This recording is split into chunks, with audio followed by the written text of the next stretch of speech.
Welcome back to the shop. It's been quite a while and I do have a fun new project. So this is the very first chef knife that I ever made several years ago.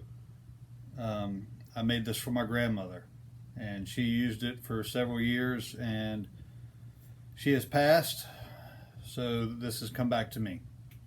Um, Being that it has some sentimental value to me, um, I want to get it cleaned up, get it looking good, and put it in my kitchen. So obviously, it's got quite a bit of patina going on it, which I don't mind. But again, I did this very early on when I was just getting started, so there's still a lot of grind lines here around the handle that really should be cleaned up.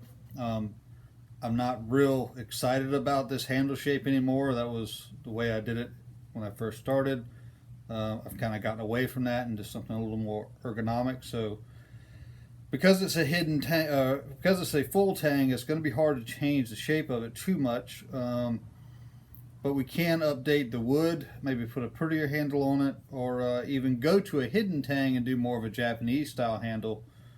But either way, I'd like to do a little bit of an S grind in here to make it a little bit more functional than it is. It works great, but just put a little bit of a hollow in there. Get it all cleaned up, clean up the spine. It's got some hard corners on it that I really should have done that, taken care of that back when I made it, and I didn't.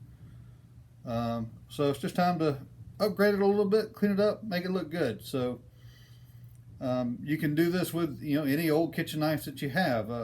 If it reaches a point where it's just looking terrible, you can clean it up and make it look good again. So that's what we're going to do. So typically we're using this flat platen on the belt grinder.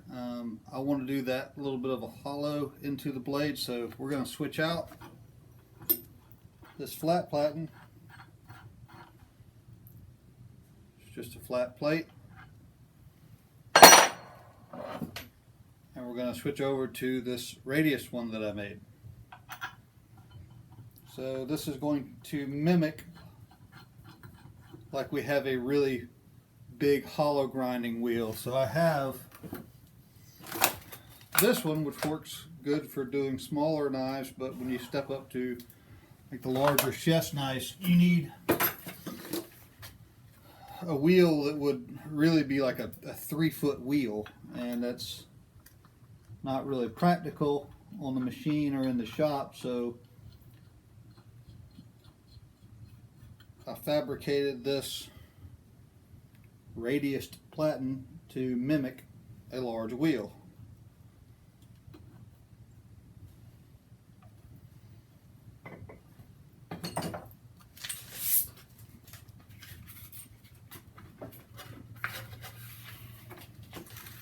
Since our blade has already been heat treated, hardened, and tempered,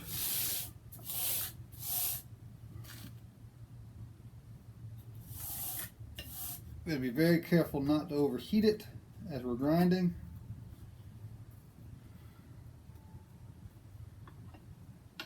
So we've got our water bucket, and it's going to be slow going. Just do a little bit at a time.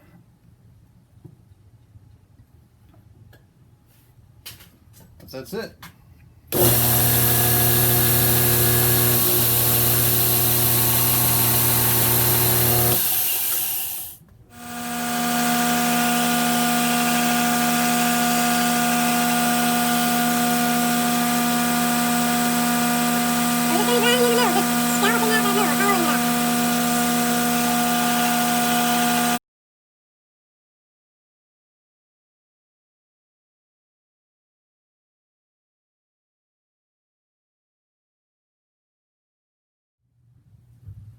Okay, so we got the blade cleaned up and the beginnings of that S grind in there. So you can see it. We didn't touch the edge and we didn't touch the back. We only ground right there through the middle with that curved platen. I did clean up the front and the back a little bit, but just to scallop out a little bit, and that's supposed to help keep food from sticking to the blade when you've got just a straight side. Now it's curved like that. Yeah, damn it. That way. So food shouldn't stick to it. So a lot of grinding marks on here. We're going to go to the sander and get a lot of that out. Clean up this ugly handle here. Yeah, a lot of grind marks in there. We got some rust in there. So more to do.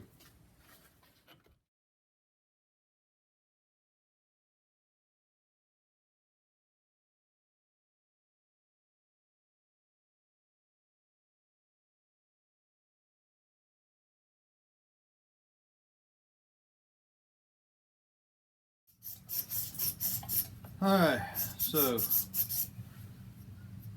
all sandblasted off, and we're in pretty good shape. And I think I'd like to go for a cold blue finish on here. Not sure if I have enough, but we're going to find out.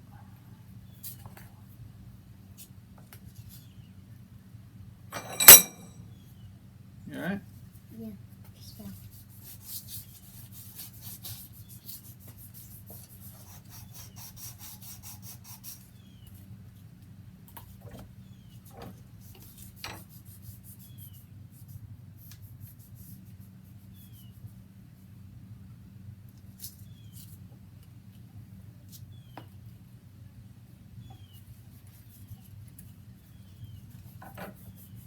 Check that out. Mm-hmm.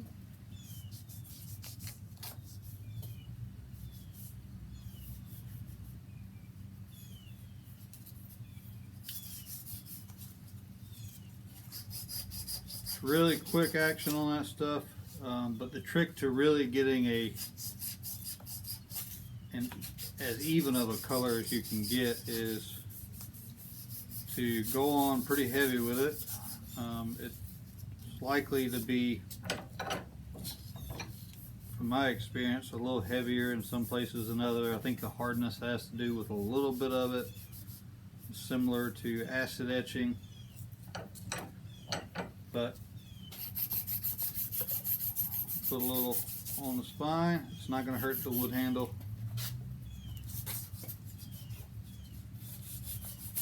Get that all the way around. But what that's going to do is it's going to go ahead and oxidize the outside layer of it.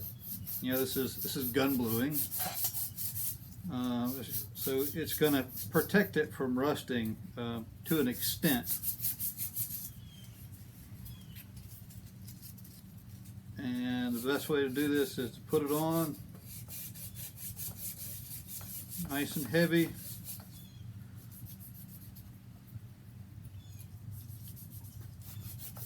And then let it sit until it dries. And it should, the whole thing should kind of turn rust brown. And then you clean it off with some steel wool and some Windex.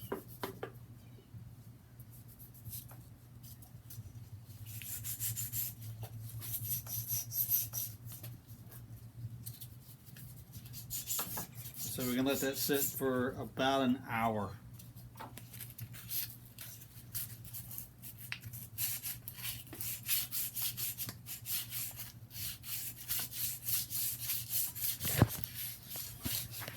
What you working on? Just sanding the wood. Okay. All right.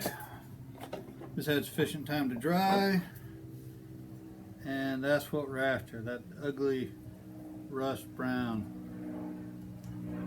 That's done. So the cold bluing is an acid, and the ammonia in this Windex will help neutralize that.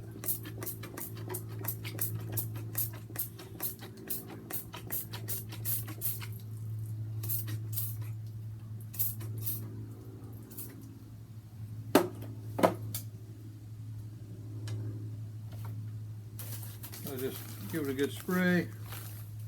You need a little bit of 4/0 steel wool.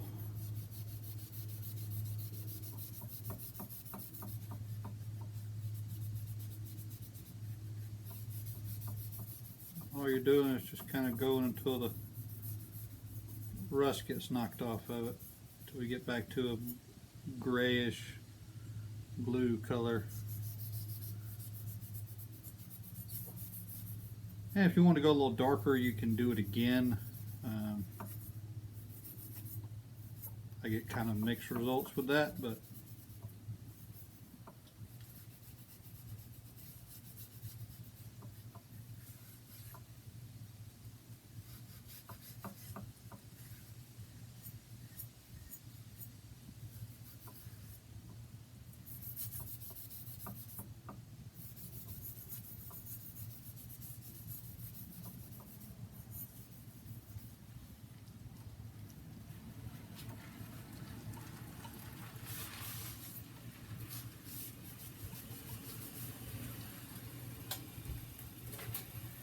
there we go.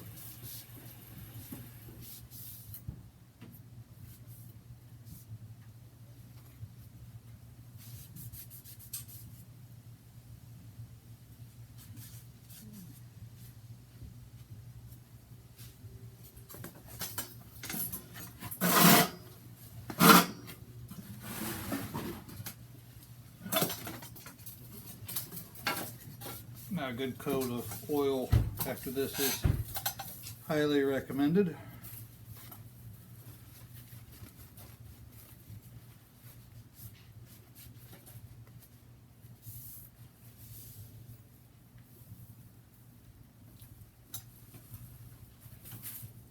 There we go.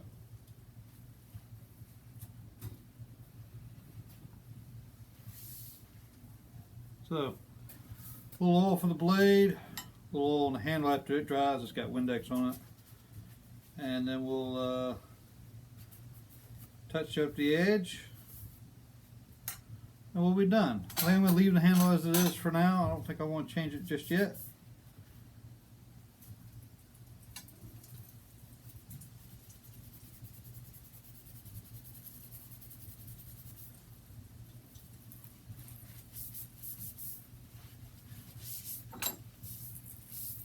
I think we're going to call that good.